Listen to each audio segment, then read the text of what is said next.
to Dr. Mix! Today I want to talk about drums. Drums. I love my drums. I really, really love my drums.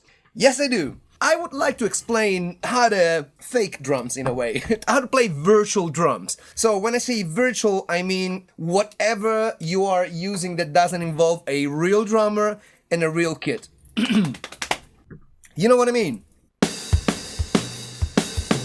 So I'm going to share a few tricks on how I make my drums and what's my thinking behind it. So let's start with trick number 1. Dynamics.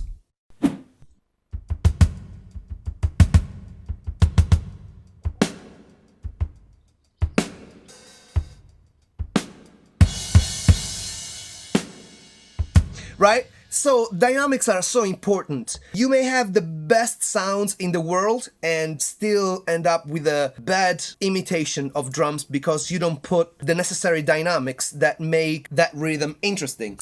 So how about if I play this rhythm like this?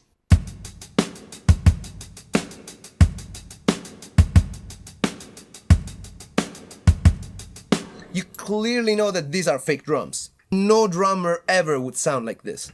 Not a good one anyway. The idea of not hitting all of the notes at the hardest velocity all the times. I mean, there's a place for that. And there's definitely a place for that to happen in songs. But in general, what you should think of is dynamics and how you can make the air move when you play rhythms. Yeah? If this is wrong, now this is right.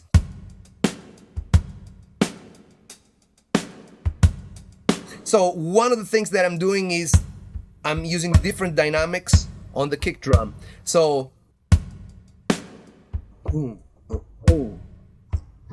so I let the drums do that thing where, you know, if you hit them quiet, they give you this sort of mellow sound. But if you hit them hard, now all of a sudden the top starts coming out. So these are important things because instruments, when you play them quietly, like the drums, they sound quite muffled, right? They sound like round. But if you hit them hard, see how the top comes out? Versus, again, let's not just appreciate the change of volume, but the change of timbre. All right? So the same rhythm that you would play, you can play using dynamics. Like, for example, using this trick, yeah, allows me to naturally use the bounce of my hand to get two different dynamics, right? Hard and soft. See, because this finger is shorter, this finger is longer and is getting more range, so it has time to land with more velocity on it. So I basically use an imperfection of hands in this case as a feature, as an advantage. So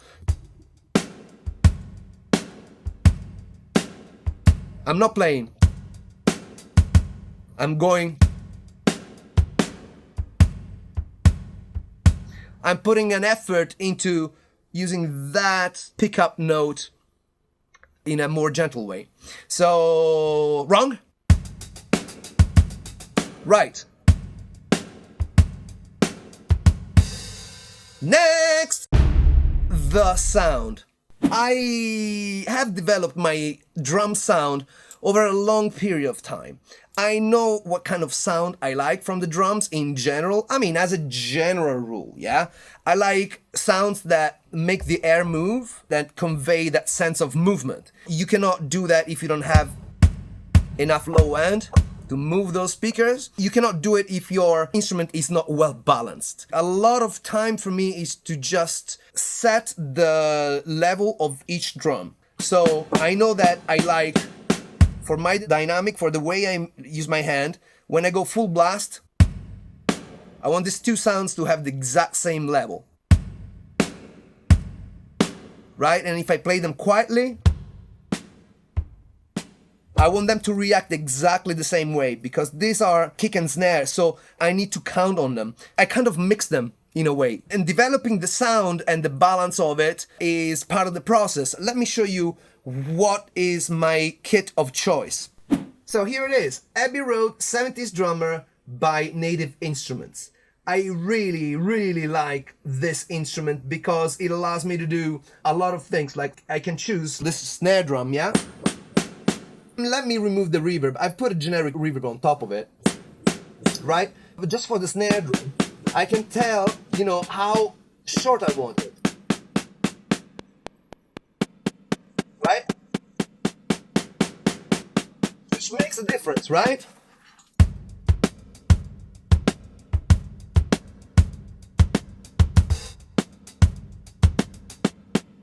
I actually love this very much. But yeah, it's definitely too short. So, all the way open, I like it. Here you have the attack as well. The tuning.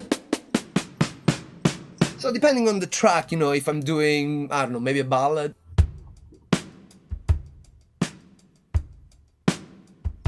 But if I am doing, I don't know, some,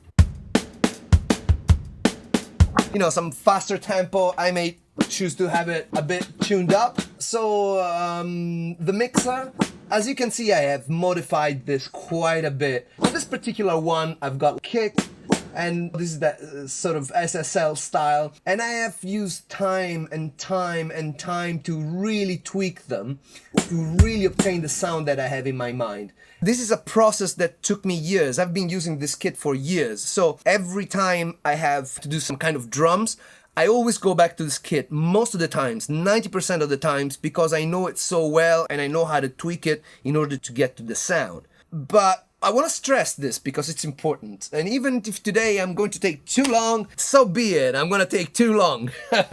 Your relationship with your instrument, whether that's real or virtual, that cannot be underestimated, because you develop your skill on a certain instrument, and I'm developing my skill specifically on this native instrument, blah. Just because I like it and it's flexible enough that allows me to improve it over the years. Maybe I've used the same drum kit on a disco house track that I've done on a record, and then I listen back to the record 5 years down the line and I go, that snare drum is a little bit too mid. Maybe I should hollow it out a little bit next time I do it. And then I get an entire new record to test it, to try it, or maybe an entire new single. That process basically is refining it over the years, like any drummer would do. Take the greats, like Steve Gadd, which is one of my favorites ever. You can always tell it's Steve Gadd. Whether he's playing big band with Frank Sinatra, or funk with Stevie Wonder, or Latin with a Fania artist from New York, you can always tell that it's him. So it's not a bad thing to develop your own sound as a keyboard player, right?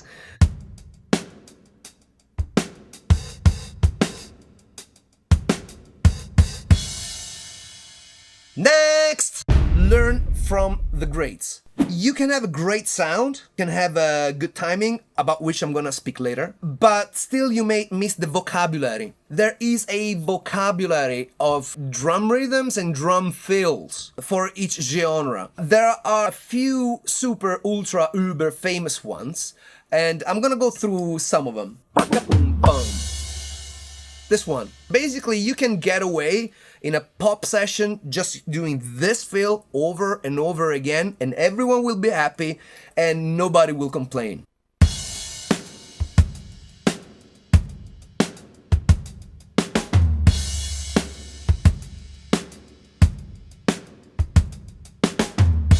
You know, it's just a matter of practicing it, really.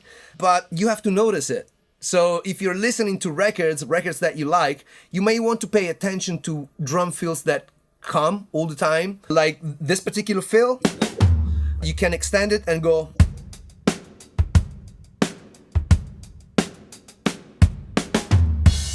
So pa boom pa boom bum. This is like super basic, but it gets the job done. Or for example, I can't really do this one. I'll try. That one I cannot really do, forget about it. Other fills that can be famous by listening to the greats, Jeff Porcaro. Right? This fill. That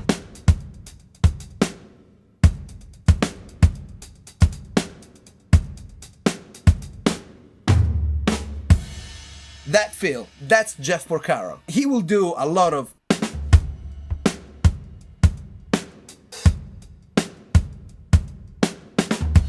That's a typical Jeff Porcaro. And what's interesting about this feel is that it goes strong, strong, soft, bang. Strong, strong, soft, strong.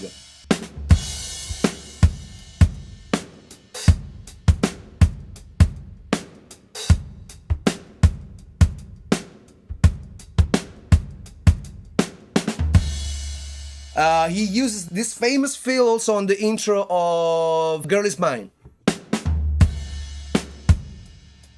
I don't understand the way you think, saying that she's yours, not mine. Really just waste your time, because she's mine. Dun, dun, dun, dun. The doggone girl is mine. That thing, sorry, I messed it up, but you get what I mean, right? Listening to drum fills from other drummers of the past, you know, see what fills are popular and learn them and then play them. Yes, baby. Next! Timing. Timing may be the most important, because the way you stand on the rhythm, the way you ride the rhythm, the way you sit on it, makes all the difference in the world. So you may not have like a very strong inner click. In that case, I suggest that you practice with a click.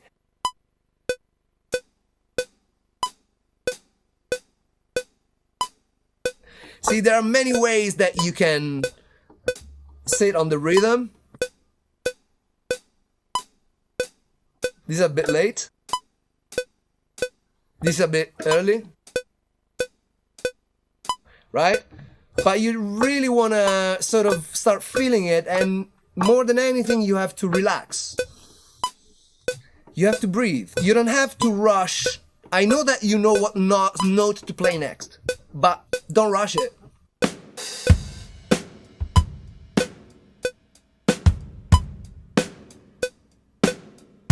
And if you feel that you're spinning up, don't worry. Just try to gently come back to where the click is.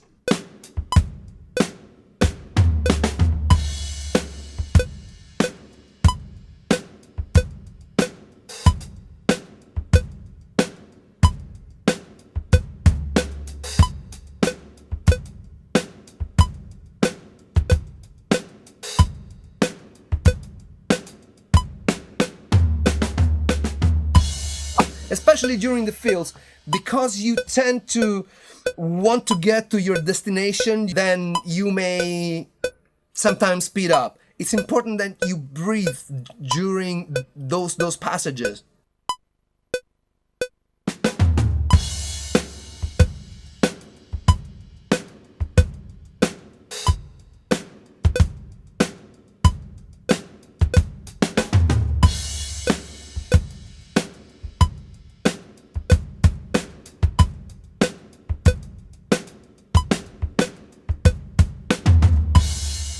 Right, so just relax. One good way is to plan for your fill. Because if you know what you're going to play when you get there, then you're gonna be more relaxed. If you're going...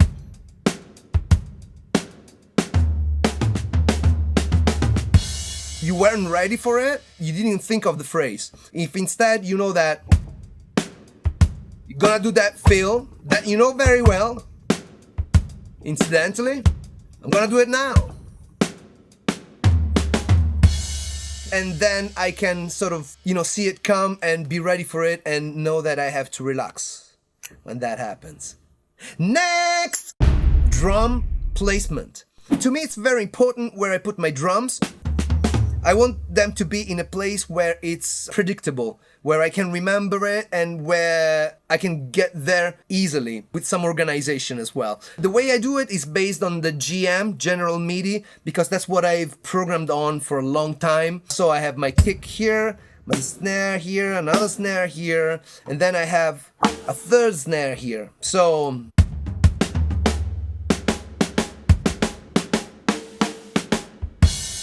I can maintain the illusion that I'm playing a real kit if I have slightly different sounds. And because they're all here, I find it easy. Normally on a GM, you would find the claps here and the rim here, but I don't do that. I've got just 3 snare drums here, and here I've got a flam. You know why I have a flam here? Because it allows me to do flams in 2 different ways. So if I'm going, you see? Or.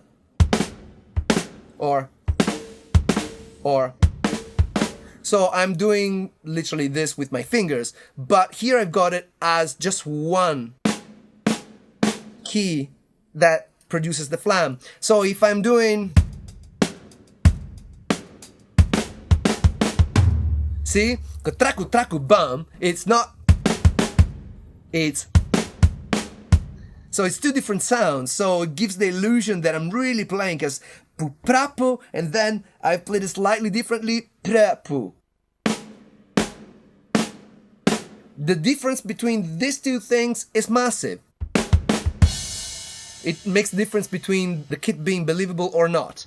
Here I've got another kick drum, it's just, I think it's the same one. Let me see if it is the same one. So I go to options. Yeah, this is the, okay, here I've got it dampened on C, and on B I've got it open. This is fantastic because you can choose, like for example, snare drum, you can choose towel, rim shot halfway. What I'm using here, towel, halfway LR, and center LR. And here I got flam. These are the ones that I like. And I love this. You can choose exactly which variation of the drum to use. So I was talking about the kick drum. When you want to do effects like this,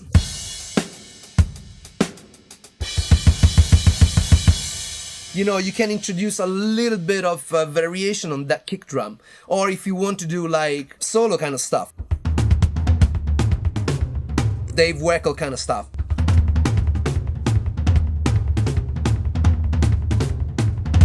Right? I mean, not that I ever need to do this unless I'm just having fun, but you know, sometimes I might pull it off.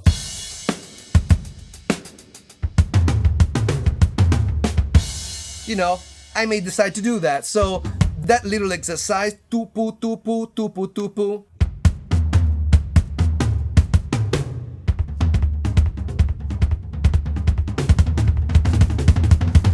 That allows me to have a greater degree of control over the dynamic. With regards to the hi-hat, this is how I like to do it. I have closed hi-hat here. I have pedal hi-hat here, and I'll tell you in a minute why I have it here. And then open, right? Now, I have on this side, I also have different hi-hats. This one, this one, this one, half open, completely open, and skanky. If you check here, I'm using tight here on my F sharp. I'm using closed pedal on the G sharp and open control on the A sharp. On the lower octave, I've got closed tip LR on the B flat. On the A, I've got the same. I've got the closed skank on the A flat, open pedal on the G, G flat, I've got open full, and open loose on the F. This allows me to do stuff like that.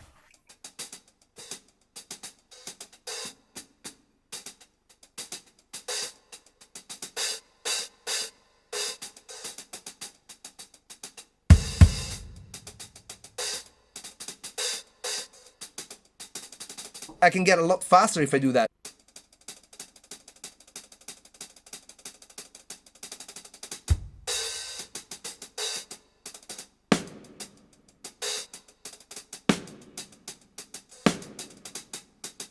And that's why I like to use them this way. You know, sometimes even if I just mess around a little bit. can be a nice trick.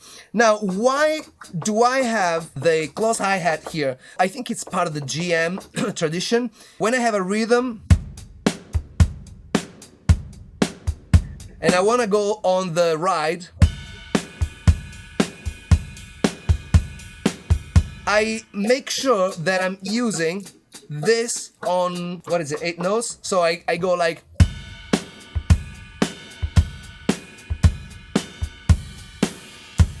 or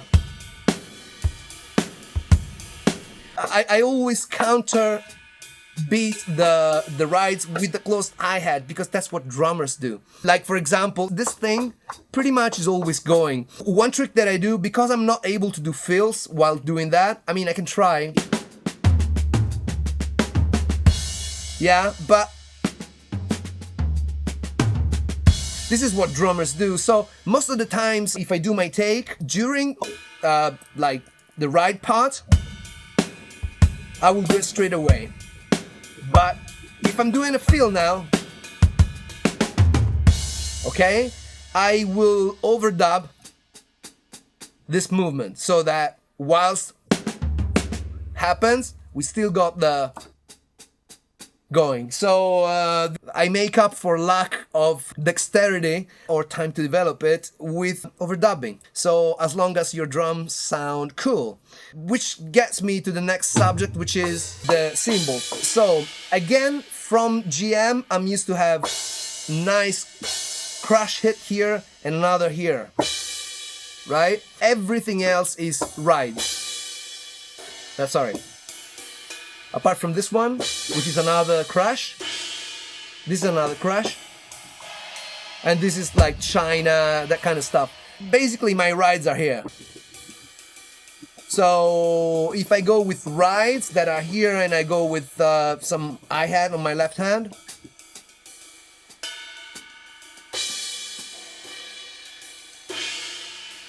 I know when I am in this area, whatever I hit, I pretty much have my right sound. I make sure that the one that's far from me has a bell to it. This is becoming a really long video, but listen, I want to put it out there. So for the people who are interested, you're gonna get a lot of value out of this. So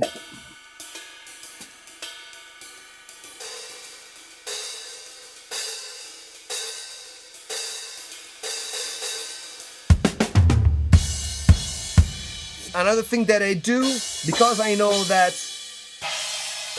I mean, if I really have to tell you the truth, I know that my crashes are on a diminished chord here. But I won't go into that because that's a bit too far. But suffice to say that when I am doing fills, I like to use different crashes, you know, if I'm punctuating different things. So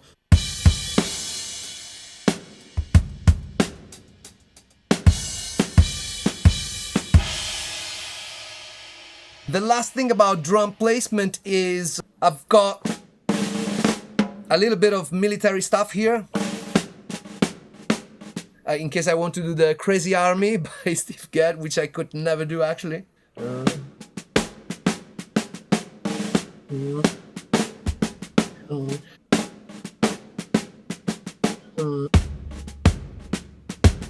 You know that thing that he does? I mean, really, this thing, the press roll, there's no way of doing it like this. It sounds ridiculous. So, press roll. I got it there. So, I may use it for some stuff like that. And that's about it. Next! The feeling.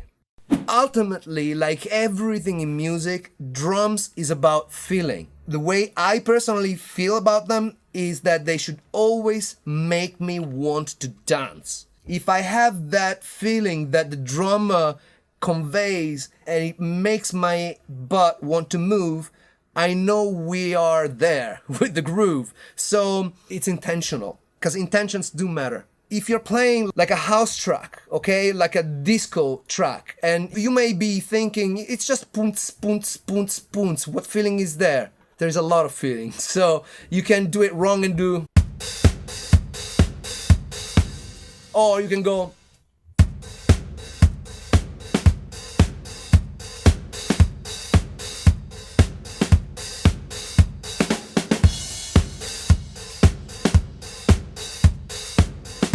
It's kind of, you kind of want to dance yourself with it. You know, looking at drummers, the way they move, it's very important. You get a hint of where their heart is at. When you see, I don't know, Aaron Spears, the way it moves, the way he sort of dives for a certain part of the groove, you know, maybe on the landing after he's done a very complicated feel, and then you see that intention, that movement.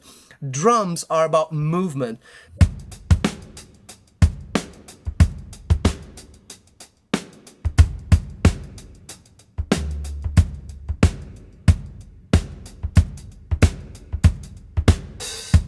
Experiment with shuffle. Maybe if you just keep things too straight,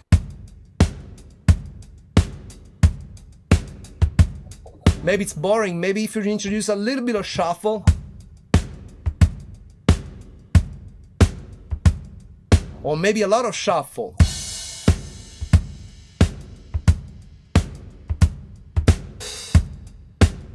See how I played that, you know? That was like a punctuation for me. So I didn't go.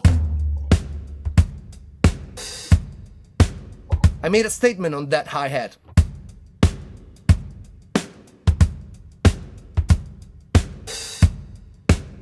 You know, I really mean it. When I play that, I mean it. So yeah, mean it.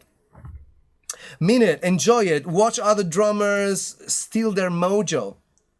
You know, observe, contemplate, admire, inhale, absorb, marinate, and express once you've made it yours. I'm so deep. Guys, I hope you enjoyed this. Even if you are into metal, groove on. Metal is great.